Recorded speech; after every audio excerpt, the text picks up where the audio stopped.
Amen. Yan, sa oras na to, tayo po'y dadako sa ating pong some announcement. Ayan, so this coming May 29, sa lahat po ng mga nanay, mga mamis dyan, sa mga kababaihan, meron pong women's gathering every last Friday of the month po yan. So, alas 4 po ng hapon, dito po yan ginaganap sa lugar na ito. So, we're continually inviting ang lahat po ng mga nanay na naririto. And next naman po natin, ang lahat naman po ng mga senior citizens. Ayan. So, this coming May 30, tama po, ang inyong pong gathering sa mga senior citizens.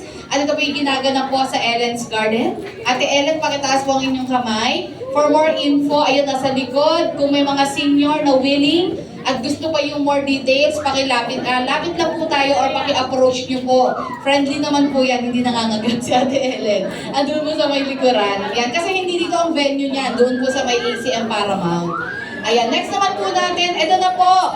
Sa lahat po ng mga bata, ito po yung ginagawa po natin taon-taon, ang Vacation Bible School. At ito po yung itinataon din natin kapag bakasyon. Ayan, so ating pong gagawin ang ating VBS dito po sa Jael Navarro this coming week, Thursday, Friday, and Saturday. So that will be on May 14 to 16. Yan po, 9:30 hanggang 11:30 a.m. Dito po yung ginaganap sa lugar na ito. Para po sa mga batang edad 4 hanggang 12 years old, kayo po yung welcome dito na pumunta. So this coming week po yan. Sa mga nanay din po na naandito, ayan, kung maaari lang po, pwede nyo dali ng mga anak nyo. Kailan po yan? Sa Huwebes, Biyernes, at Sabado po yan, itong darating po na week. Amen po ba?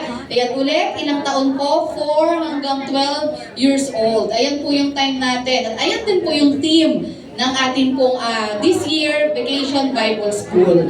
And of course, malapit na po, please include in your prayers, yan ang katagumpayan po ng ating Thanksgiving celebration. Kailan po yan? May 31 po, alas 9 ng umaga. Ang ating pong tema, pakibasa natin, I am with you always until the end of time. Yan po, alas 9 ng umaga, ito po ang ika-22 years po ng Jael Navarro. So, tayo po yung dumalo at mag-anyaya. Pakisabi sa katabi ko, mag-invite tayo sa May 31. Ayan, so magkita-kita po tayo dyan, isama po natin sa ating panalangin. And of course, ayan po sa mga willing, pwede pa po ba dito sa t-shirt? Pwede pa po ba humabol?